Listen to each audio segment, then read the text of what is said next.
একটা ঘুটঘুটে কালো অন্ধকার, পা এবং মাথা পুরো সমান, বোঝা যাচ্ছে না, খুবই কালো, দেখতে ভয়ঙ্কর লাগতেছিল আমার সামনে দাঁড়িয়ে। আমি তখন তার দিকে তাকাই, মানে আমার বউটার দিকে তাকাই, তাকিয়ে দেখি না ঠিকই তো আছে আমার বউ আমার সামনে, কিন্তু আয়নাতে যখন দেখি তখন মনে হচ্ছে আমার সামনে একটা কালো ঘুটঘুটে অন্ধকার জাতীয় একটা ছায়া আমার সামনে দাঁড়িয়ে আছে, রাক্ষসের মতো চেহারা, পা মাথা কিছুই বোঝা যাচ্ছে না। আমি একবার আয়নার দিকে তাকাই, একবার তার দিকে তাকাই, আমার চোখ দিয়ে পানি পড়তেছিল। আমি জোরে চিৎকার দিই, চিৎকার দিয়েই সঙ্গে সঙ্গে আমি আমার বিছানাতে বসে পড়ি। একটা ধবধবে সাদা বিড়াল রূপে আমার পরিবউটি নৌকোর উপর একদম শেষ মাথায় বসে থেকে মন ভার করে পানির দিকে তাকিয়েছিল। সে এমনভাবে তাকিয়েছিল, সে খুবই কষ্ট পেয়েছে, আমি দূর থেকে বুঝতে পারলাম। আমি সঙ্গে সঙ্গে নৌকোর উপর যাই, তারপর তাকে কোলে নিই, তাকে অনেক বোঝানোর চেষ্টা করি, তার পায়ে ধরে আমি বলি আমার ভুল হয়ে গিয়েছে, আমারে মাফ করে দাও। কিন্তু সে কিছুতেই আমার দিকে তাকাচ্ছিল না, আমাকে অনেকটা খামচি দিচ্ছিল বিড়াল আকৃতি থাকা অবস্থায়। আমি তার কাছে জোরহাত মিনতি করে বলি এবারের মতো আমাকে মাফ করে দাও, কিন্তু কিছুতেই সে আমার দিকে একবারও তাকাচ্ছে না। বন্ধুরা, আপনারা যারা পরিযখন বউ সিজন 2 প্রথম পর্ব শুনেছেন তারা ইতিমধ্যেই অবগত হয়েছেন যে সে জ্যান্ত মাছ পেয়ে অনেকটা রাক্ষসের মতো মানুষ আকৃতি থাকা অবস্থায় আমার সামনে খ্যাস খ্যাস করে খাচ্ছিল, যেটা আমি কিছুতেই মেনে নিতে পারিনি। আমার খুবই রাগ হচ্ছিল, যার কারণেই আমি তাকে একটা জোরে ধমক দেই। আর এই ধমক দেওয়ার ফলেই আমার পরিবউটি আমার প্রতি খুবই রাগ করে। তারপর থেকে সে আমার সাথে কোনো কথাই বলতেছিল না। যেহেতু তখন ছিল রাত, তারপর সে খাওয়া বন্ধ করে দিয়ে আমার রুমে প্রবেশ করে শুয়ে পড়ে। আমি তার রাগ ভাঙানোর জন্য অনেক চেষ্টা করি, কিন্তু কিছুতেই কোনো কিছু হচ্ছিল না। একটা পর্যায়ে সে ঘুমিয়ে যায়। আমি ভাবলাম সকালে ঘুম থেকে উঠে তার রাগ ভাঙাবো, আমিও তার পাশে ঘুমিয়ে যাই। কিন্তু বন্ধুরা, আমি যখন সকালবেলা ঘুম থেকে উঠে দেখি আমার পাশে আমার পরিবউটি নেই। আমি তখন খুঁজতে শুরু করি সে কোথায় গেল। তন্ন তন্ন করে খুঁজি, কোথাও পাই না। আমি খুবই কান্নায় ভেঙে পড়ি। আমি ভাবতে লাগলাম আমার বউটি আমার প্রতি অভিমান করে সে তার রাজ্যে চলে গিয়েছে, যেহেতু আমি তাকে কোথাও খুঁজে পাচ্ছিলাম না। আমি আমার বাবা মাকে বলছিলাম তোমরা কি দেখেছো কিনা। তারা বলছিল সকাল থেকে তো তাকে কোথাও দেখি নাই। আমি ভেবেই নিয়েছিলাম পরীটি আমাকে ছেড়ে তার রাজ্যে চলে গিয়েছে শুধুমাত্র আমার উপর রাগ করে। একটা পর্যায়ে যখন আমি নিরাশ হয়ে বাড়ি ফিরছিলাম, তখনই আমার চোখ যায় ডান দিকে নদীর কাছে। তারপরেই আমি দেখতে পাই আমার নৌকার একদম শেষ মাথায় একটা ধবধবে সাদা বিড়াল, অনেকটা লম্বা বিড়াল, সেখানে বসে থেকে পানির দিকে তাকিয়ে কিছু একটা দেখছে। সে এমনভাবে পানির দিকে তাকিয়ে আছে যেন পানির উপর কোনো ভাসমান মাছ তার সাথে এসে কথা বলছে। আমি দেখে অনেক খুশি হয়ে যাই। আমি দৌড়ে নৌকার উপর যাই, তারপরেই সঙ্গে সঙ্গে তাকে কোলে নিয়ে তার রাগ ভাঙানোর চেষ্টা করি, কিন্তু কিছুতেই সে আমার প্রতি সাড়া দিচ্ছিল না। বন্ধুরা, আপনারা যারা পরিযখন বউ সম্পূর্ণ ঘটনা শুনেছেন তারা নিশ্চয় জানেন আমার বউটা খুবই অভিমানী। একবার যদি সে রাগ করে তাহলে তার রাগ ভাঙানো আমার জন্য খুবই কষ্ট হয়ে যায়। তো যাই হোক, অনেক কষ্টর পর আমি তার রাগ ভাঙাতে সক্ষম হই। সে তখন বিড়াল আকৃতি থেকে মানুষ আকৃতিতে চলে আসে। আমি দেখতেছিলাম তার চোখ মুখ ফুলে গিয়েছে। আমার বুঝতে বাকি রইল না সে আমার দুঃখ কষ্ট পেয়ে সারা রাত কান্না করেছে, যার কারণে তার চোখ এবং মুখ অনেকটা ফুলে গিয়েছে। আমি তাকে জড়িয়ে ধরলাম, বললাম আমার ভুল হয়ে গিয়েছে, আমাকে মাফ করে দাও, আর কখনোই তোমার সাথে আমি রেগে কথা বলবো না। তো যাই হোক, আমি অনেক ইমোশনালি কথাগুলো বলতেছিলাম। একটা পর্যায়ে সে আমার মুখে হাত দিয়ে বলে, যা হবার তা তো হয়েই গিয়েছে, এটা নিয়ে আমাদের আর কথা বাড়ানো ঠিক নয়। আমার এখন মনটা অনেক ঠান্ডা হয়েছে, আমাকে নিয়ে তুমি আর টেনশন করিও না। তবে তোমাকে একটা কথা বলে দেই, দেখো আমি তোমাকে অনেক কষ্ট করে বিয়ে করেছি। আমার বাবা মা কিছুতেই চাচ্ছিল না আমি তাদের রাজপ্রাসাদ ছেড়ে, আমাদের রাজ্য ছেড়ে তোমার কাছে এসে সংসার করতে, কিন্তু তাদেরকে আমি অনেক কষ্ট করে ম্যানেজ করে এক পর্যায়ে তোমাকে বিয়ে করে ফেলি। আজ তোমার সাথে আমি সংসার শুরু করেছি। তুমি যদি আমাকে এখনই দেখতে না পারো, ভবিষ্যতে তো আমার সাথে কোনো কথাই বলবা না। আমি তোমাকে অনেক ভালোবাসি, জানো তো, ভালোবাসার মানুষ যদি কখনো ছোট কথাও বলে সেটাতেও অনেক বড় পরিমাণ দুঃখ লেগে যায়। আমি তোমাকে ভরসা করি, আর তোমাকে আমি অনেক ভরসা করি বলেই সব কিছু ছেড়ে তোমার কাছে চলে এসেছি। আমার পরিবউটি এমনভাবে কথাগুলো বলতেছিল, আমার দু চোখ দিয়ে টপ টপ করে পানি পড়তেছিল। তার দু চোখ দিয়েও টপ টপ করে পানি পড়তেছিল। একটা পর্যায়ে আমরা স্বাভাবিক হই। আমি তার কাছে বলি, আমার জীবনেও আর কখনো ভুল হবে না, তুমি দেখে নিও। সে তখন আমাকে বলল, তাই যেন হয়। আর একবার যদি ভুল করো তাহলে কিন্তু আমি সত্যি সত্যি চলে যাব। আমি তোমার দেওয়া কষ্ট কিছুতেই সইতে পারি না। আমি পৃথিবীর সকল কষ্ট সইতে রাজি, কিন্তু তোমার একটা ছোট কথার কষ্টও আমি সইতে রাজি নই। কেননা আমি তো তোমাকে অনেক ভালোবাসি। তোমার থেকে আমার এক্সপেকটেশন অনেক বেশি। যাই হোক, তারপর আমি তার হাত ধরে আমি আমার বাড়িতে পৌঁছাই। বাড়িতে যাওয়ার পর বাবা মাকে ডাক দেই। তারা আমার বউটিকে দেখে অনেক খুশি হয়। তারাও আমার বউটিকে জড়িয়ে ধরে, বলে, মা তুই কোথায় চলে গিয়েছিলি? জানিস তুই যাওয়ার পর আমার ছেলের কি অবস্থা হয়েছিল? তুই কি আর কখনো যাবি বল? আর কখনোই যাবি না। আমরা সবাই তোকে অনেক বেশি ভালোবাসি মা, তুই আমাদেরকে ছেড়ে কোথাও যাবি না বল। তখন আমার বউটি বলে, মা আমি তো কোথাও যেতে চাই না। আমি তো সমস্ত কিছু ছেড়ে আপনাদের কাছে একেবারে চলে এসেছি। যাওয়ার জন্য তো আসি নাই। আপনার ছেলেকে বোঝান, আপনার ছেলে মাঝে মাঝে আমার সাথে খারাপ ব্যবহার করে।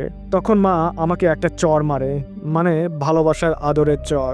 বলে, শয়তান তুই কেন আমার বৌমার সাথে এরকম ব্যবহার করলি? আমি তখন বললাম, মা আমি আর ভবিষ্যতে কোনো ভুল করব না। কেন যে আমার সেই সময় মাথাটা গরম হইল আমি বুঝতে পারলাম না। আমি যাকে ভালোবাসি তার খারাপ দিকটাও আমার ভালোবাসা দরকার, এটা আমি বুঝতে পেরেছি। তো যাই হোক, আমার বউটা যখন কাঁচা মাছ খেতে শুরু করছিল, সবেমাত্র খাওয়া শুরু করছিল, আমি তখনই তাকে একটা ধমক দিয়ে দেই, যার কারণেই সে কিন্তু আমার উপর রাগ করে খাওয়াটা বন্ধ করে দেয়। অর্থাৎ তার কিন্তু এখনও অনেক ক্ষুধা। এই জিনিসটা আমি বুঝতে পারি। আমি সঙ্গে সঙ্গে বলি, তোমরা থাকো, আমি একটু আসতেছি। তারপরেই আমি নৌকার উপর যাই। নৌকার উপরেই জাল রাখা ছিল, সেই জাল নিয়ে নদীর এই পার থেকে ওই পারে যাই। তারপর সেখানে জালগুলো ফেলে দেই। তারপর নৌকার উপর আমি বেশ কিছু সময় অপেক্ষা করি। 2 ঘন্টা পর জাল উঠাই। জাল উঠানোর পর কিছু ছোট মাছ আমি পাই। পুঁটি মাছ থেকে শুরু করে দেশীয় সকল প্রজাতির মাছই মোটামুটি ছিল। অনেকটা হাফ কেজির মতো মাছ হবে। মোটামুটি খারাপ না, দিনের বেলা তাও তো অনেকগুলো মাছই পেয়েছি। তারপর মাছগুলো নিয়ে আমি সোজা বাড়িতে চলে আসি।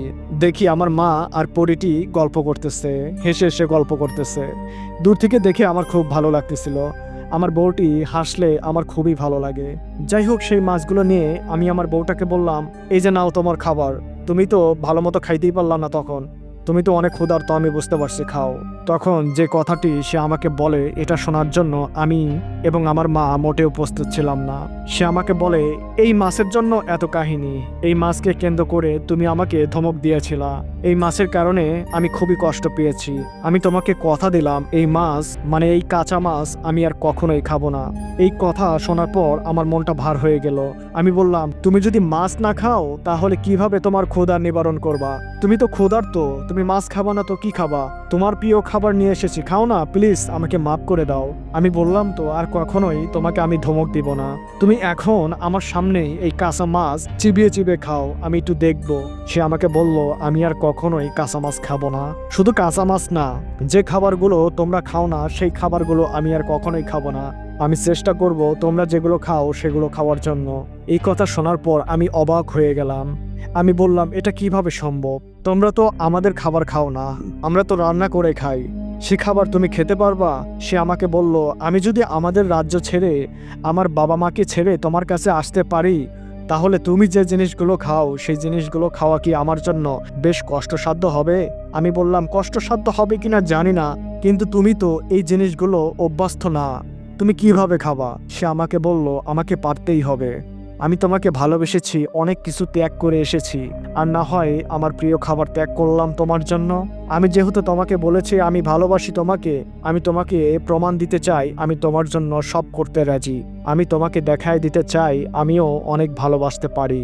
এত গভীরে যখন কথাগুলো বলতেছিল, একটা পর্যায়ে মা কোনো কথা না বলেই সেখান থেকে উঠে যাচ্ছিল। আমি বুঝতে পারছি আমাদের এই কথাগুলো শুনে মা লজ্জা পাচ্ছিল। তারপরেই আমি মাকে বললাম, আরে মা তুমি কই যাও? ওরে বোঝাও না, ওই কিন্তু পাগলামি করতেছে, মাছ যদি না খায় ওর তো শরীর খারাপ করবে। তখন মা ওর মাথায় হাত রেখে বলল, বৌমা ওকে মাফ করে দাও না, ও আমার পাগল ছেলে, ছোটবেলা থেকেই এমন, এই ভালো এই খারাপ, ওর কথা ধরিও না তো তুমি। নাও খেয়ে নাও, তোমার তো অনেক ক্ষুধা পেয়েছে, গতকাল মাছ খাইলা না, যখনই খাইতেছিলা তখনই বদমাইশ তোমার খাওয়াটা নষ্ট করে দিয়েছে, তুমি এখন খাও না প্লিজ, আমিও দেখি তুমি কিভাবে খাও। সে আমার মাকে বলে, মা আমি মানুষ হব, আমি মানুষ হওয়ার চেষ্টা করব, আমি যেহেতু একজন মানুষকে বিবাহ করেছি, আমি মানুষ হতে চাই। এই কথাটা শুনে সত্যি আমার খুবই ভালো লাগলো। একটা পরী আমাকে ভালোবেসে সে তার রাজ্য, সে তার বাবা মাকে ছেড়ে সম্পূর্ণরূপে আমার কাছে চলে এসেছে। এত কিছু স্যাক্রিফাইস করে শেষ পর্যন্ত সে তার প্রিয় খাবার সেটাও সে পরিত্যাগ করে ফেললো শুধুমাত্র আমাকে ভালোবেসে। এখন থেকে সে নাকি আমি যা খাই তাই খাবে।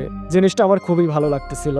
তো যাই হোক, সকাল থেকে যেহেতু আমি আমার বউকে খোঁজাখুঁজিতে ব্যস্ত ছিলাম, আমার বাবা মাও তাকে খোঁজাখুঁজিতে ব্যস্ত ছিল, যার কারণে রান্না বান্না করা হয় নাই। এখন অনেকটা দুপুর, সকালে আমি কিছু খাইনি, আমিও খুবই ক্ষুধার্ত। তো মাকে বললাম, মা ভাত হয় নাই, আমার খুবই ক্ষুধা পাইছে। মা বলল, হইছে, তুই বস, আমি তোকে দিচ্ছি। তারপর আমি বসলাম, দেখি আমার পাশে আমার বউটি বসলো। বসে সে একটা প্লেট নিল। প্লেট নিয়ে আমার প্লেটে সে 4টা ভাত বেড়ে দিল, তার প্লেটেও সে ভাত নিল। মা রুই মাছ রান্না করেছে, এই রুই মাছের ঝোল সে আমার প্লেটে দিল, তার প্লেটেও সে নিল। আমাকে একটা মাছের টুকরা দিল, সেও মাছের টুকরা নিল। তারপর আমাকে বলতেছে, তুমি খাও, দেখি কিভাবে খাও, তারপর আমি তোমার দেখা দেখি খাওয়ার চেষ্টা করব। তারপর কোনো কথা না বলে আমি হাত দিয়ে মেখে মেখে খাইতেছিলাম। আমি যখন ভাতের লোকমাগুলো মাখাইতেছিলাম, সে আমার প্লেটের দিকে তাকিয়ে তাকিয়ে সেও তার ভাতের লোকমাগুলো ঝোল দিয়ে মাছ দিয়ে মাখাইতেছিল। দেখতে খুবই ভালো লাগতেছিল। মনে হচ্ছিল 2 বছরের একটা বাচ্চা ভাতগুলো মাখাইতেছে। সে তো কখনো ভাত মাখায়নি, যার কারণে কিভাবে মাখাইতে হয় সেটাও জানে না। এবড়ো থেবড়ো করে ভাতগুলো মাখাইতেছিল। যাই হোক, আমার খুবই হাসি পাচ্ছিল, কিন্তু আমি হাসতেছিলাম না। বেচারা খুবই কষ্ট পাচ্ছিল। এই দেখে মনে মনে আমি হাসলেও তাকে বুঝতে দিলাম না আমি হাসতেছি।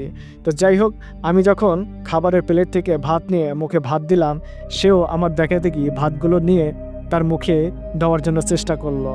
কিন্তু মজার বিষয় হলো, সে যখন এক মুঠো ভাত মুখে দিতে গেল, এর অর্ধেক ভাতই খাবার প্লেটে এবং মাটিতে পড়ে গেল।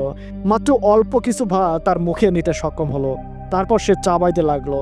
সে এমনভাবে চাবাচ্ছিল, মনে হচ্ছিল আমার মুখের মধ্যে যদি কোনো নিম পাতা দেওয়া হয়, দেওয়ার পর যদি বলা হয় তুমি চাবাও, তাহলে আমার মুখের বা আপনার মুখের কি এক্সপ্রেশন হতে পারে, অনেকটা সেইভাবে চোখ বন্ধ করে চাবাচ্ছিল।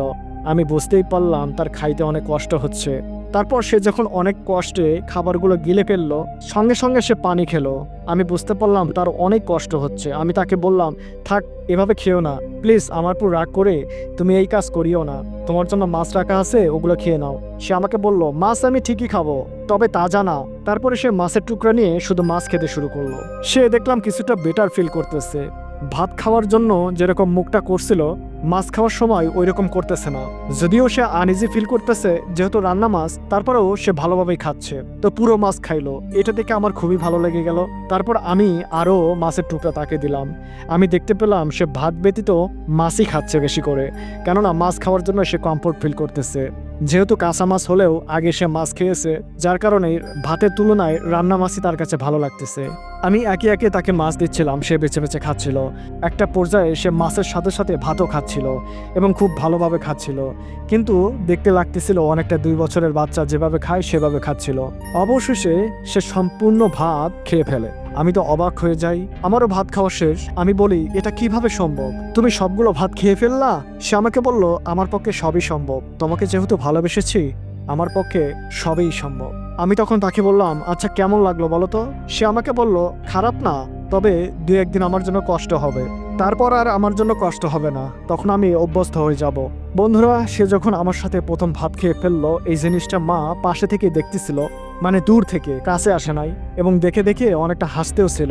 পরবর্তীতে মা আসলো আমাদের কাছে। আসার পর আমার বউকে জড়িয়ে ধরলো, জড়িয়ে ধরে বলল, মা তোকে যত দেখি ততই মুগ্ধ হয়ে যাচ্ছে, তুই আমার ছেলের জন্য আর কত কি করবি বলতো। তখন আমার বউটি আমার মাকেও জড়িয়ে ধরলো, ধরে বলল, মা আমি সত্যি মানুষ হতে চাই, আমি আপনাদের ছাড়া কোথাও যেতে চাই না, আমাকে কখনোই আপনাদের থেকে দূরে সরিয়ে দিবেন না, আমি সবসময় আপনাদের সাথে থাকতে চাই। আমার মা চোখের পানি ছেড়ে দিয়ে বলল, আরে পাগলি, তুই যখন আমার কাছে এসেছিস, তোকে কি আমি সহজে যেতে দিব? আমার জীবন থাকতে এই বাড়ি থেকে তোকে কেউ নিতে পারবে না, তুই আমার লক্ষ্মী বৌমা। তুই আসার পর থেকে আমার ছেলে হাসি খুশি, আমার আয় বরকত বেড়ে গিয়েছে। তো যাই হোক, খাওয়া দাওয়া শেষে আমি আমার বউকে নিয়ে রুমে চলে গেলাম। যাওয়ার পর বললাম, হইছে, আজকে যে নাটক করলা, তোমার নাটক দেখতে দেখতে আমি ক্লান্ত, এখন আমি তোমার কোলের উপর মাথা রেখে শুবো, তুমি আমার মাথা টিপে দিবা। সে আমাকে তখন কি করে বলতেছিল, আমি কি তোমার মাথা টেপার জন্য আসছি নাকি? আমি এসেছি আমার বাবা মার কাছে, আমি আমার বাবা মার সেবা করার জন্য আসছি, আমি তোমার সেবা করার জন্য আসি নাই, তুমি আমার থেকে দূর হও। তো যাই হোক, কথা বলতে বলতে ইয়ার্কি করতে করতে সে হঠাৎ করেই একটা সময় আমাদের রুমে থাকা একটা বড় আয়নার সামনে গেল। মানে আমাদের সবার বাড়িতে একটা বড় ধরনের আয়না থাকে না, যেটা দিয়ে আমরা আমাদের ফেস দেখি, তো সেরকম আয়নাই আমার রুমে ছিল। অনেকটা পুরো শরীরই দেখা যায়, এত বড় আয়না। আয়নার সামনে যে উপর দিকে তাকিয়ে কিছু একটা দেখতেছিল, মানে আমাদের রুমের চাল দেখতেছিল। আমিও তাকে জড়িয়ে ধরার জন্য তার কাছে যাই। যাওয়ার পরে বন্ধুরা, আমার নজর যায় ওই আয়নার দিকে। আমি যখন আয়নার দিকে তাকাই তখন আমি দেখতে পাই আমার সামনে একটা ঘুটঘুটে কালো অন্ধকার, পা এবং মাথা পুরো সমান, বোঝা যাচ্ছে না, খুবই কালো, দেখতে ভয়ঙ্কর লাগতেছিল আমার সামনে দাঁড়িয়ে। এটা আমি আয়নাতে দেখতে পাই। আমি তখন খুবই ভয় পেয়ে যাই, এতটা ভয় পাই আমার গা কাঁপতেছিল। আমি তখন তার দিকে তাকাই, মানে আমার বউটার দিকে তাকাই, তাকিয়ে দেখি না, ঠিকই তো আছে আমার বউ আমার সামনে। কিন্তু আয়নাতে যখন দেখি তখন মনে হচ্ছে আমার সামনে একটা কালো ঘুটঘুটে অন্ধকার জাতীয় একটা ছায়া আমার সামনে দাঁড়িয়ে আছে, রাক্ষসের মতো চেহারা, আগা গোড়া সমান, পা মাথা কিছুই বোঝা যাচ্ছে না। আমি একবার আয়নার দিকে তাকাই, একবার তার দিকে তাকাই, আমার চোখ দিয়ে পানি পড়তেছিল। আমি জোরে চিৎকার দিই, চিৎকার দিয়েই সঙ্গে সঙ্গে আমি আমার বিছানাতে বসে পড়ি। সে তখন দৌড়িয়ে আমার কাছে আসে, আসার পর বলে, কি হয়েছে তোমার, তুমি এরকম করলা কেন, কি হয়েছে, কি সমস্যা, বলো বলো আমাকে বলো। আমি তখন বললাম, আমি একটা জিনিস দেখেছি যেটা বলার মতো সাহস আমার নাই। সে আমাকে বলল, বলো না প্লিজ, আমাকে বলো তোমার কি হয়েছে। আমি তখন বললাম, আমি যখন তোমাকে জড়িয়ে ধরার জন্য তোমার পিছনে গেলাম, আমার চোখ আয়নার দিকে যায় এবং আয়নাতে আমি দেখতে পাচ্ছিলাম তোমার জায়গায় একটা কালো অন্ধকার ঘুটঘুটে অবয়ব দাঁড়িয়ে, যার আগা গোড়া কিছুই বোঝা যাচ্ছে না, কোনটা মাথা কোনটা পা কিছুই বুঝতে পারতেছিলাম না, তবে খুবই রাক্ষসের মতো চেহারা। তারপর আমি তোমার দিকে তাকাই, কিন্তু তখন আমি দেখতে পাই তুমি স্বয়ং আমার সামনে দাঁড়িয়ে। কিন্তু যখন আমি আয়নাতে তাকাই তখন দেখতে পাই আয়নার মধ্যে আমার সামনে এরকম একটা অবয়ব দাঁড়িয়ে। আমি এতটা ভয় পেয়ে গিয়েছিলাম যেটা আসলে ভাষায় প্রকাশ করতে পারবো না, এরকম কেন হলো আমার সাথে। তখন সে আমাকে বলল, তুমি শান্ত হও, তুমি শান্ত হও, আমি তোমাকে সবই খুলে বলছি। তারপর সে দৌড়িয়ে এক গ্লাস পানি আমাকে দিল, আমি পানিটা খাইলাম। সে আমাকে জড়িয়ে ধরলো, জড়িয়ে ধরে বলল, তুমি একটু শান্ত হও, এই রুমের মধ্যে কেউ নেই, তুমি ভুল দেখেছো, আমি কথা দিলাম তোমার কোনো ক্ষতি হবে না, আমি তোমাকে এখনই সব বিষয় ক্লিয়ার করতেছি, তুমি একটু শান্ত হও। পুরো পানি খাওয়ার পর আমি আস্তে আস্তে আস্তে আস্তে নিজেকে কন্ট্রোল করলাম। আমি যখন পুরোপুরি শান্ত হইলাম তখন আমি তাকে বললাম, এর রহস্যটা কি, আমাকে খুলে বলো, এটা আমার জানতেই হবে। তখন আমার বউটি আমাকে বলে, এই রহস্য আমি তোমাকে খুলে বলতে পারি, কিন্তু এটা শোনার পর তুমি তো আমাকে ভুলে যাবা না, তুমি তো আমাকে তোমার থেকে তাড়িয়ে দেবা না। আমি বললাম, এটা কখনোই সম্ভব না, আমি তো তোমাকে অনেক ভালোবাসি, তাই না, তোমাকে আমি কেন তাড়িয়ে দেব, আর সেই রাক্ষসের মতো জন্তুর সাথে তোমার কি সম্পর্ক, আমাকে খুলে বলো না প্লিজ। সে আমাকে বলল, দেখো, আমরা তো অদৃশ্য প্রাণী, আমরা বহুরূপী, আমরা যখন ইচ্ছা যে কোনো রূপ ধারণ করতে পারি, আমরা ঘোড়ার রূপ ধারণ করতে পারি, আমরা হাতির রূপ ধারণ করতে পারি, আমরা খারাপ মানুষের রূপ ধারণ করতে পারি, শিয়াল কুকুর যে কোনো কিছু রূপ ধারণ করতে পারি, আবার ঠিক তেমনি বিশ্ব সুন্দরী রূপবতীর রূপ ধারণ করতে পারি, যেটা তুমি বর্তমানে আমাকে দেখছো। কিন্তু বাস্তবিক অর্থে আমাদের একটা সত্যিকারের রূপ আছে, যে রূপ আমরা সবাই সমান, আমার বাবা মা আত্মীয় স্বজন, আমাদের জিন রাজ্যের সকল জিন, আমরা একই রূপে রূপান্বিত, আমাদের প্রত্যেককে দেখতে এরকম, আমরা সবাই অনেক কালো, আমাদের চেহারাটাই এরকম রাক্ষসের মতো, এটাই আমাদের আসল অস্তিত্ব, আমরা সবাই অনেক কালো, দেখতে অনেকটা রাক্ষসের মতো। তোমাদের মানুষের যেরকম সুরত আছে, আমাদেরও তেমনি একটা সুরত আছে, যে আকৃতি দেখলে তোমরা অনেক ভয় পেয়ে যাও। আয়নাতে যে জিনিসটা দেখেছিলা সেটা আমারই আসল রূপ, আয়নাতে আমাদের আসল রূপ দেখা যায়। কাজেই কেউ যদি আয়নাতে তাকায় এবং আমরা যদি আয়নার সামনে থাকি, তাহলে সেই আয়নার মধ্যে আমাদের আসল রূপ সে দেখতে পায়।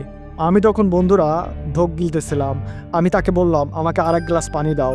তারপর সে আমাকে আরেক গ্লাস পানি দিল, আমি পুরো পানিটা ঢকঢক ঢকঢক করে গিলে খেলাম।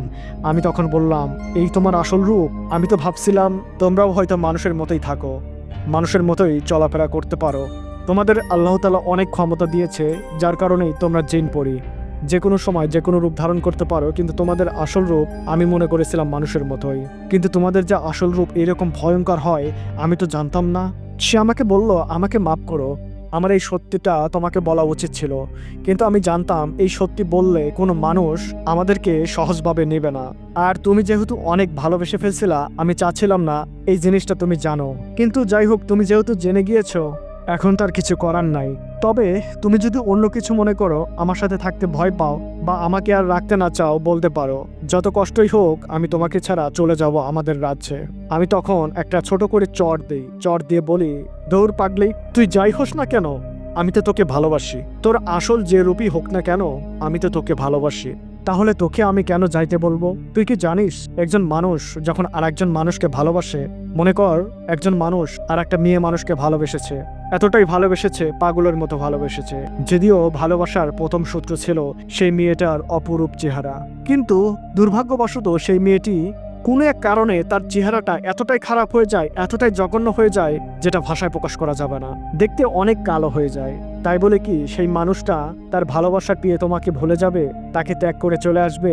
হ্যাঁ, যারা চলে আসবে তারা কখনোই প্রকৃত ভালোবাসে নাই, কিন্তু যে প্রকৃত ভালোবেসেছিল সে সবসময় তার প্রিয় তোমার পাশেই থাকবে, তার চেহারা দিয়ে কখনোই মূল্যায়ন করবে না। আমি যেহেতু তোকে ভালোবেসেছি পাগলি, শোন, তোকে ছাড়া আমি থাকতে পারবো না। তোর যতই কঠিন রূপ হোক না কেন সেটাকেও আমি ভালোবাসার চেষ্টা করব। এই যে তুই আমার জন্য নিজেকে কত পরিবর্তন করেছিস, সকল কিছু ত্যাগ করে আমার কাছে চলে এসেছিস, আজকে আবার আমার জন্য পাগল হয়ে শেষ পর্যন্ত আমাদের খাবারই তুই খাইলি, কাঁচা মাছ খাইলি না। এই যে আমার প্রতি তোর ভালোবাসা, ঠিক তোর প্রতিও আমার এরকম ভালোবাসা আছে। এই কথা আমি যখন তাকে বললাম, সে আমাকে জড়িয়ে ধরে কান্না শুরু করলো। সে আমাকে বলল, আমি ভুল করিনি, আমি কখনোই ভুল করিনি। আমার বাবা মা বলেছিল তুই এখানে থাক, পরবর্তীতে তুই আবার চলে আসবি, তুই মানুষের সাথে সংসার করতে পারবে না, তার চেয়ে ভালো এই পাগলামি করিস না, ওকে ভুলে যা। কিন্তু আমি তাদের মুখের উপর বলেছিলাম আমি তোমাদের কাছে কখনোই আসবো না, দেখে নিও। সে আমাকে অনেক অনেক বেশি ভালোবাসে। আজ আমার সত্যি বলতে খুবই ভালো লাগতেছে, আমি যে সিদ্ধান্ত নিয়েছিলাম সেটাই সঠিক। আমার প্রিয় মানুষটি আমাকে অনেক বেশি ভালোবাসে। আমিও তাকে বললাম, হে রে পাগলি, আমি তো তোকে অনেক ভালোবাসি, তবে তোমার কাছে একটা রিকোয়েস্ট, তুমি খুব সাবধানে থাকবা। তোমার এই আসল রূপ যেন আমার বাবা মা, আমার বড় মামা, অর্থাৎ আমাদের মানুষ জাতির মধ্যে কেউ যেন বুঝতে না পারে। সে আমাকে বলল, এর জন্য তোমাকেও একটু সাবধানতা অবলম্বন করতে হবে। আমি বললাম, আমি আবার কি সাবধানতা অবলম্বন করব? সে বলল যে আসলে দেখো, এই আয়নাই সকল সমস্যার মূল। আয়না না থাকলে তো কেউ আমার আসল রূপ দেখতেই পাবে না। এই আয়না যদি আমাদের বাড়ি থেকে সরিয়ে দেওয়া হয় তাহলে কেউ বুঝতেই পারবে না আমার আসল রূপ কেমন। আমি তখন বললাম, ঠিকই তো বলেছ, এই আয়নাই যত নষ্টের মূল। আমি আর আমার বাড়িতে কোনো আয়নাই রাখবো না। তারপর সঙ্গে সঙ্গে তাকে বললাম, তুমি থাকো। আমি অনেক কষ্ট করে আমার যে বড় আয়নাটা ছিল সেটাকে ধরলাম, ধরে রুমের বাইরে বের করলাম। এরপর মার রুমে গেলাম। মার রুমে একটা শোকেস ছিল, সেই শোকেসের উপর হাফ আয়না ছিল, মানে যদি মাটি থেকে দাঁড়ানো যায় তাহলে নিজের ফেসটা দেখা যায়, ছোট একটা আয়না ছিল। আমি সেটাও সেখান থেকে খুলে নিলাম, নিয়ে বাইরে নিয়ে আসলাম। তারপর আমি মাকে বললাম, মা, আমাদের বাড়িতে কোনো আয়না রাখা যাবে না, আয়না রাখলে সমস্যা হবে। মা বলল, কি বলিস, আয়না না থাকলে হয়? আমি বললাম, মা, যেহেতু আয়নার জন্য সমস্যা হতে পারে তাই আমি চাচ্ছিলাম আমাদের বাড়িতে কোনো আয়না থাকবে না। তখন মা বলল, ঠিক আছে, বৌমা যেহেতু বলছে নিশ্চয়ই কোনো কারণ আছে। আয়না ভাঙা অশুভ লক্ষণ, কাজেই এই আয়নাগুলো না ভাঙিয়ে বাড়ির পিছনে মাটির নিচে চাপা দিয়ে রাখ, যদি কখনো দরকার হয় সেখান থেকে তুলে আনলাম। তারপর আমি মাকে বললাম, কি যে বলো না, আয়না দরকার হলে আমি বাজার থেকে কিনে আনবো। আর কি সব কুসংস্কার বিশ্বাস করো? আয়না ভাঙা অশুভ লক্ষণ তোমাকে কে বলছে? আয়না একটা জড় পদার্থ, আর জড় পদার্থ ভাঙলে কখনোই অশুভ হয় না। আমি এই বলতেছিলাম এবং পাশ থেকে বড় একটা ইটের টুকরো নিয়ে আয়নাগুলো ভাঙতেছিলাম। ভাঙতে যেয়েই একটু আয়নার টুকরো আমার হাতে লেগে আমার হাতটা কেটে যায়। কেটে যাওয়ার সঙ্গে সঙ্গে আমি আমার হাত দেখতেছিলাম যে কিভাবে কেটে গেল। আমার রুম থেকে এই জিনিসটা দেখতে পায় আমার বউ, সঙ্গে সঙ্গে চিৎকার করে আমার সামনে আসে। মানে সে এতটা চিৎকার দেয়, তার চিৎকার আমি নিজেই ভয় পেয়ে যাই। তারপর সে আমার হাতের আঙ্গুল ধরে সে তার মুখের মধ্যে দিয়ে দেয়। তারপর আমার আঙ্গুল তার মুখের থেকে বের করে নেয় এবং ফু দিতে শুরু করে। তারপর সে একটা ন্যাকড়া দিয়ে আমার আঙ্গুলটা বেঁধে দেয়। তখন মা দূর থেকে বলতেছিল, ঠিক হয়েছে, আমি বলছিলাম না আয়না ভাঙা অশুভ লক্ষণ, তুই তো বিশ্বাস করিস না, বুঝলি তো কেন অশুভ লক্ষণ বলছিলাম, এখন দেখ কেমন লাগে। আমি বললাম, মা, আমার হাত কেটে গিয়েছে, কই তুমি দৌড়ে আসবা, এসে একটু কান্নাকাটি করবা, তা না হয় তুমি আমাকে আরো দোষারোপ করতেছ। তখন মা বলল, কান্নাকাটি করার জন্য লোক আছে, তোকে এমনি বিয়ে দেয়নি, আমার আর কান্নাকাটি করার সময় নাই, তোকে আমি যেটা বলি সেটা শুনিস, বুঝছিস, আমার কথা শুনবি। এই যে আয়না ভাঙতে নিষেধ করছিলাম, যদি শুনতি তাহলে তো আর হাত কাটে না। আমি বললাম, হইছে মা, হইছে, বুঝতে পারছি, আমি একটু অসাবধানতা বশত আয়না ভাঙতেছিলাম, যার কারণেই আমার হাতটা কেটে গিয়েছে। ঝড়ে বক পড়ে ফকিরের জহুরা বাড়ে, একটা কথা আছে না, আর এই সুযোগটাই তুমি লুফে নিলা। তখন পাশ থেকে আমার বউ বলে, আরে তোমরা থামো তো, কিছু হয় নাই, সমস্যা নাই, এই বলে আমাকে আমার রুমে নিয়ে যায়। তারপর আমি রুমে গেলাম। রুমে যাওয়ার পর বালিশের পর মাথা রাখলাম। সে বালিশটা সরিয়ে আমার মাথার নিচে তার 2 হাঁটু দিয়ে বলে, আমার কোলের উপর সও। আমি তার কোলের উপর মাথা রাখতেছিলাম, সে আমার মাথা টিপে দিচ্ছিল আর বলতেছিল, ইস, হাত কেটে কি করেছে। তো যাই হোক, আমি তার কোলের উপর মাথা রেখে চোখ বন্ধ করে ঘুমানোর চেষ্টা করলাম। আমার বউটি আমার মাথা টিপে দিচ্ছিল, আমাকে মাঝে মাঝে আদর করতেছিল। একটা পর্যায়ে আমি ঘুমিয়ে যাই। আমি যেহেতু অনেক ক্লান্ত ছিলাম, যার কারণেই আমি ঘুমিয়ে যাই। তো যাই হোক, আমি ঘুম থেকে একদম বিকেলবেলা উঠলাম। যখন আসরের আজান দেয়, সেই আজানের শব্দে আমার ঘুমটা ভেঙে যায়। আমি তখন ঘুম থেকে উঠে দেখি আমার মাথা আমার বউটির কোলের উপরই আছে, আর আমার বউটি তখনও মাথা টিপে দিচ্ছিল। আমি তখন তাকে বললাম, কি ব্যাপার, তুমি এখনো আমার মাথা টিপে দিচ্ছ? সে আমাকে বলল, তোমার মাথা তো আমার কোলের উপর আছে, তোমার মাথা যদি আমি সরানোর চেষ্টা করতাম তোমার তো ঘুম ভেঙে যেতে পারতো, যার কারণে তোমার মাথা সরানোর জন্য আমি চেষ্টা করি নাই। তারপর আমি তার সাথে বাইরে বের হই। বাইরে বের হওয়ার পর দেখি মা কাজ করতেছে। তখন আমার বউটি বলে, এই তুমি থাকো, মা একা একা কাজ করতেছে, আমি একটু সাহায্য করি। আমি বলি, ঠিক আছে, তুমি সাহায্য করো, আর আমি একটু বাইরে বের হই। তারপর আমি আমার কাটা হাত নিয়ে একটু বাইরে গেলাম। বাইরে বের হয়ে আশেপাশে পরিস্থিতি বোঝার চেষ্টা করলাম। যেহেতু দিনটা বর্ষাকাল, যার কারণে আকাশের দিকে তাকিয়ে দেখতে লাগলাম আকাশে মেঘ আছে কিনা। ভালোভাবে দেখলাম মেঘ নাই। তো আমার দেখে মনে হলো আজকে রাত্রেও কোনো বৃষ্টি হওয়ার সম্ভাবনা নাই। অনেকদিন হলো মাছ মারি না রাত্রেবেলা, তাই ভাবলাম আজকে রাত্রেবেলা মাছ মারতে যাব। প্রথম দিকে টাকার জন্য মাছ মারলেও মাছ মারা এখন অনেকটাই নেশায় পরিণত হয়ে গিয়েছে। অনেকদিন হলো মাছ মারি না, তো হাতের মধ্যে কেমন খুসখুস খুসখুস করতেছে, তাই ভাবলাম আজকেই মাছ মারবো। তো যাই হোক, আমি বিকেলবেলা একটু ঘোরাঘুরি করলাম। সন্ধ্যার পর বাড়িতে আসলাম। আসার পর দেখি মার রান্নাবান্না কমপ্লিট। আমি মাকে বললাম, মা, অনেকদিন তো মাছ মারতে যাই না, আর বাজার থেকে মাছ কিনে খাওয়া, পুকুরের মাছ আর ভাল লাগে না, নদীতে যাব মাছ ধরতে, 4টা মাছ পাইলে রান্না করে তাও খাওয়া যাবে। অনেকদিন হলো নদীর মাছ খাই না, পুকুরের মাছ খাইতে খাইতে আর ভাল লাগতেছে না। আমার বউটি বলল, এই হাত নিয়ে আবার কিভাবে মাছ মারতে যাওয়া? আমি তখন বললাম, না, আমার মাছ মারার নেশা উঠছে, আজকে যাইতেই হবে। মাও বলল যে আজকে থাক, কালকে যাস। আমি তখন বললাম, না মা, আজকে আমার যাইতেই হবে। রাত্রেবেলা বড় বড় মাছ বাজে, কিছু মাছ ধরে আনি। তখন পাশ থেকে আমার বউ বলল, আমিও যাব, আমিও তোমার সাথে অনেকদিন নদীতে যাই না, তোমার যেহেতু হাত কাটা, তুমি তো সব কাজ একা করতে পারবা না, আমিও তোমাকে একটা সাহায্য করলাম, আর তোমার সাথে নদীতে একটু ঘুরলাম। দেখো আজকে জ্যোৎস্না রাত, আজকে নদীতে নৌকা নিয়ে ঘুরলে অনেক মজা লাগবে। আমি তখন বললাম, যাবা তুমি? তখন সে বলল, হ্যাঁ, আমি যেতে চাই। মা বলল, না থাক বৌমা, তুমি থাকো, তোমার যাওয়ার দরকার নাই। আমার বউটি বলল, মা, কালকেও তো আমাকে যাইতে দেন নাই, আজকে যাই না। তখন মা বলল, ঠিক আছে যাও। তারপর তাড়াতাড়ি খাওয়া দাওয়া করলাম। আমার বউটি খেলো, আমিও খাইলাম। খাওয়া দাওয়া শেষে বড়শি নিয়ে জাল নিয়ে নৌকার উপর চলে গেলাম। আমি নৌকা নিয়ে অনেক দূরে গভীর নদীতে চলে গেলাম। তখন আমি তাকে বললাম, তুমি আমার বড়শিতে আধারগুলো গেঁথে দাও। সে আমার বড়শিতে আধারগুলো গেঁথে দিতে শুরু করলো। একটা পর্যায়ে সবগুলো বড়শি, 100টার মতো বড়শি হবে, সবগুলো বড়শি যখন গাঁথা শেষ হলো, তারপর আমি জাল পাততেছিলাম। কিন্তু তখন আমার বউটি বলল, থাক, আজকে আর জাল পাতা দরকার নাই, ছোট ছোট মাছ এই রাত্রেবেলা না নেওয়াই ভালো, বড়শিতে যদি মাছ ধরে সেটা নিয়ে যাব। আমি বললাম, ঠিক আছে। তারপর বড়শি ছেড়ে আমরা মাছ নদীতে গেলাম। আমরা বসেছিলাম, উপরের দিকে তাকিয়েছিলাম। জ্যোৎস্নার রাত, মিটি মিটি আলো আমাদের দিকে আসতেছিল, এ যেন একটা রোমান্টিক পরিবেশ। আমি তার কাছে গেলাম, তার কোলের উপর মাথা রেখে আকাশের দিকে তাকিয়েছিলাম, আর তাকে বলতেছিলাম, আমি বড়ই ভাগ্যবান, আমি তোমাকে পেয়ে আজ ধন্য। এরকম একটা গান বানিয়ে বানিয়ে বলতেছিলাম, আর সে সেটাই উপভোগ করতেছিল। সে আমাকে বলল, তুমি সারা জীবন আমাকে এভাবেই ভালোবাসবা, তুমি যদি কখনো আমাকে ভুলে যাও তাহলে তোমার কিন্তু খবর আছে, তুমি তো আমার আসল রূপ দেখেছো, তাই না? যদি আমাকে ভুলে যাও আর আমাকে কষ্ট দাও, এই আসল রূপে আমি কিন্তু চলে আসব। এভাবে আমাকে ভয় দেখাচ্ছিল। আমি বললাম, আমি তো তোমাকে ভালোবাসি, তোমার আসল রূপকেও ভালোবাসি, ওই রূপ দিয়ে আমাকে আর ভয় দেখাতে পারবা না। সে আমাকে বলল, দেখাই যাক, তাহলে আমি আমার আসল রূপে চলে আসি। তখন আমি বললাম, এই না না না, আমি কিন্তু পানিতে ঝাঁপ দিব, খবরদার, এই সকল জিনিস কিন্তু আমি নিতে পারি না, তোমার মাছ খাওয়া দেখেই আমার খুব খারাপ লাগে। সে তখন বলে, কেন, এখন ভয় পাচ্ছ কেন? আমি বললাম, তোমার আসল রূপে আসার কখনোই দরকার হবে না, আমি তোমাকে এখন যেরকম ভালোবাসি ভবিষ্যতে এর থেকে আরো বেশি ভালোবাসবো।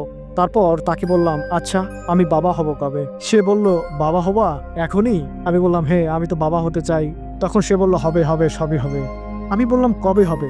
আমি বাবা হব, তুমি মা হবা, আমাদের একটা সুন্দর সংসার হবে, তাই না? সে বলল, সবই হবে। আমি তখন বললাম, আচ্ছা, আমাদের সন্তান কেমন হবে? আমি তো মানুষ, তুমি তো পরী, তাহলে কেমন হতে পারে বলো তো? সে বলল, আমাদের বাচ্চা হবে অনেক শক্তিশালী। আমি বললাম, কেমন? বলল সে মানুষের মতো দেখতে হবে, আবার আমাদের মতো শক্তিশালী হবে। সে চাইলেই যে কোনো কিছু করতে পারবে, আবার মানুষের মতো থাকতে পারবে। কেউ বুঝতে পারবে না এটা মানুষ নাকি জিন।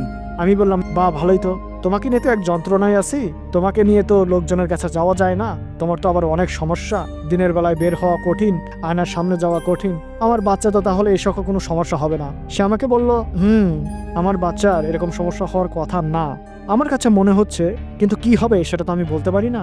আমি বললাম, আচ্ছা যাই হোক, আমাদের বাচ্চা দরকার, বাচ্চা হলেই হলো, যেমনই হোক না কেন, এত বেশি চিন্তা করার দরকার নাই। সে আমাকে বলল, আচ্ছা আমাদের প্রথম বাচ্চা ছেলে হবে না মেয়ে হবে? আমি বললাম, না আমি মেয়ে চাই। সে আমাকে বলল, না আমি ছেলে চাই। আমি তখন বললাম, না আমি মেয়ে চাই, তোমার মতো সুন্দর ফুটফুটে একটা কন্যা সন্তান চাই, আমি তাকে জড়িয়ে ধরে ঘুমাতে চাই, আমার বাচ্চা যেন অনেক সুন্দর হয়, আর সুন্দর যেন মেয়ে বাচ্চা হয়। ছেলে বাচ্চাও দরকার, কিন্তু সেটা পরবর্তীতে, কিন্তু আমি আমার প্রথম বাচ্চা মেয়ে চাই। সে আমাকে বলল, দাঁড়াও না, বিয়ে তো করলাম মাত্র 2 দিন হলো, এখনই বাচ্চা বাচ্চা করতেছো, নিজেরা একটু উপভোগ করি না? তো যাই হোক, কথা বলতে বলতে অনেকটা সময় অতিক্রম করে ফেলছি। এত রোমান্টিক কথা বাদ দিয়ে তখন বললাম, চলো বড়শি দেখি মাছ আছে কিনা। তারপর প্রথম বড়শি, দ্বিতীয় বড়শি, তৃতীয় বড়শি এভাবে তুলতে শুরু করলাম। প্রথম দিকে কোনো মাছ পাচ্ছিলাম না, মনটা খারাপ ছিল। তখন সে আমাকে বলে, আরে ধৈর্য ধরো, বড়শি তো এখনো শেষ হয়নি। মাছ পথে গেলাম, তারপরেও মাছ পাচ্ছিলাম না। আমি বললাম, বড়শি পাতাটাই ভুল হয়েছে, ওই সময়টায় তোমার সাথে গল্প করলে ভালো হইতো, মাছ পাচ্ছে না হুদেই। সে বলল, আচ্ছা পুরো বড়শিটা তোলো না দেখি। তারপর শেষের দিকে যা দেখি, পরপর বেশ কয়েকটা বড়শিতে বড় বড় মাছ বেজে আছে। চিতল মাছ, আয়ের মাছ, বোয়াল মাছ, এইরকম মাছ আমার বড়শিতে বেজেছিল। তারপর সেই মাছগুলো তুললাম, দেরি না করে আমাদের ঘাটে চলে আসলাম, মাছগুলো ধরলাম। সেও 2-1টা মাছ ধরলো, আমি ধরলাম, ধরার পর বাড়িতে নিয়ে আসলাম। অনেকগুলো মাছই পাইছিলাম। মা দেখে অনেক অবাক। আমি তখন বললাম, তুমি তো আমাকে যাইতে নিষেধ করলা, দেখো এখন বেশ কয়েকদিন জমিয়ে খাওয়া যাবে। তো যাই হোক, মাছগুলো মার কাছে দিয়ে আমি এবং আমার পরিটি হাত মুখ ধুয়ে আবার রুমের মধ্যে প্রবেশ করলাম। পরের দিন সকালবেলা ঘুম থেকে উঠলাম, ঘুম থেকে ওঠার পর ফ্রেশ হলাম, ফ্রেশ হয়ে বাইরে গেলাম, দেখি আমার বউটি আগেই উঠছে, উঠে সে কাজ করতেছে, আজকে অনেক কাজ একাই করতেছে। আমি বললাম, বাহ ভালোই তো, তুমি তো একদম সম্পূর্ণ মানুষ হয়ে গিয়েছো, মানুষের মতো কাজও করতেছো। সে বলল, আবার কি, আমি তো সব কাজই পারি, মা আমাকে সব শিখিয়ে দিয়েছে। তো যাই হোক, খাবার দাবার খাইলাম, খাবার দাবার শেষে রুমে আসলাম। রুমে এসে সে আমাকে বললো, আচ্ছা তোমাকে একটা কথা বলবো, আমি না রাত্রে একটা স্বপ্ন দেখছি। আমি বললাম, কি স্বপ্ন দেখছো? সে আমাকে বললো, না এত উতলা হওয়ার দরকার নাই, আমার বাবা মা আমার স্বপ্নে এসেছিল, এসে আমাকে একটা কথা বলে গিয়েছে। আমি বললাম, তোমার বাবা মা আবার কি কথা বলেছে? তোমাকে কি আমাকে ছেড়ে চলে যাওয়ার জন্য বলছো নাকি? সে আমাকে বলল, আরে না রে বোকা, তারা কেন আমাকে তোমাকে ছেড়ে চলে যাওয়ার জন্য বলবে? তারাই তো আমাকে বিয়ে দিয়েছে তোমার সাথে, তাই না? আমি তো তাদেরকে রাজি করিয়েই তোমাকে বিয়ে করেছি, তাদের অমতে তো আর বিয়ে করিনি, তাই না? সে তখন আমাকে বলল, আমার বাবা মা তোমাদের বাড়িতে আসতে চায়, আমাকে বেশ কয়েকদিন তারা দেখে না, তো তারা খুবই টেনশনে আছে। তারা আমাকে বলল, হয় আমাকেই যেতে হবে, না হয় তারাই আসবে, এখন বলো কি করব? আমি কি যাব আমাদের রাজ্যে? তখন আমি বললাম, না বাবা, তোমার যাওয়ার দরকার নাই, তুমি যদি আমার থেকে একবার চলে যাও, আবার কবে আসবা এর নাই ঠিক, ওই টেনশনের মধ্যে আমি থাকতে পারবো না, তার চেয়ে ভালো তোমার বাবা মাকে এখানে আসতে বলো। সে আমাকে বললো, আমি জানতাম তুমি এই কথা বলবা, কাজে আমি স্বপ্নের মাঝে বলে দিয়েছি যে তোমরা আসো, এসে আমাকে দেখে যাও, তোমার জামাই আমাকে যেতে দিবা না। আমি বললাম, ভালো করছো, তাহলে কবে আসবে? তো আমাকে বললো যে আসবে আগামীকাল। আমি বললাম, আগামীকালই আসবে? সে বললো, হ্যাঁ আজকেই আসতে চাইছিল, কিন্তু আমি বললাম, না আজকে আসার দরকার নাই, আগামীকাল রাত্রে আসার জন্য। তখন বললাম, আচ্ছা আসুক, সমস্যা কি, তবে বলে দিও সবাই যেন মানুষ রূপে থাকে, অন্য কোনো রূপে থাকলে আমার বাবা মা ভয় পেতে পারে। তখন আমার বউ বলল, আরে পাগল, তোমাদের বাড়িতে আসবে, তারা কি অন্য রূপে আসবে নাকি? আমি বললাম, তা ঠিক। তারপর সে আমাকে বলল, আমার বাবা মা আসবে, যদিও তারা কিছু খাবে না, কিন্তু তাদের খাবারের জন্য তো কিছু আমাদের আপ্যায়ন করা দরকার, তাই না?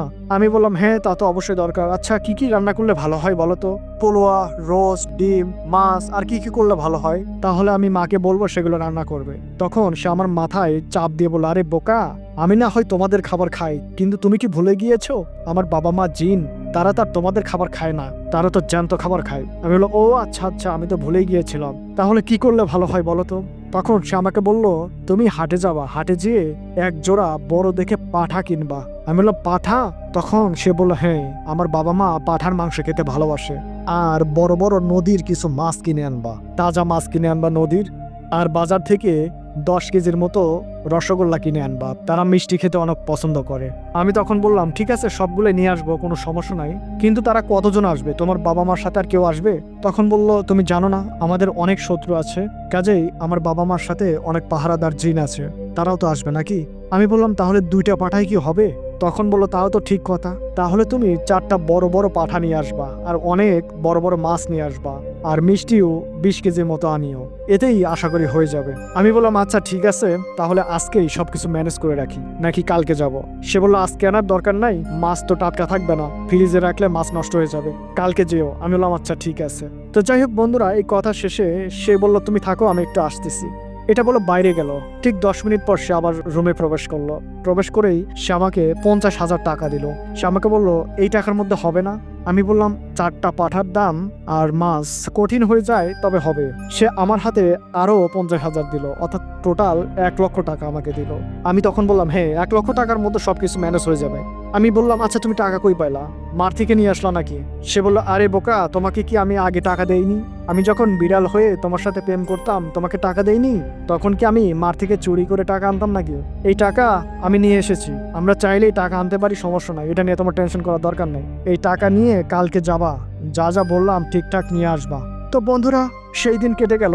পরের দিন আমি সকালবেলায় হাটে চলে গেলাম, বড় বড় 4টা রাম পাঠা কিনে আনলাম। পাঠাগুলোর উচ্চতা অনেক হবে। একটা পাঠা 20,000 টাকা করে কিনছি, মোটামুটি 80,000 টাকার 4টা পাঠা কিনছি।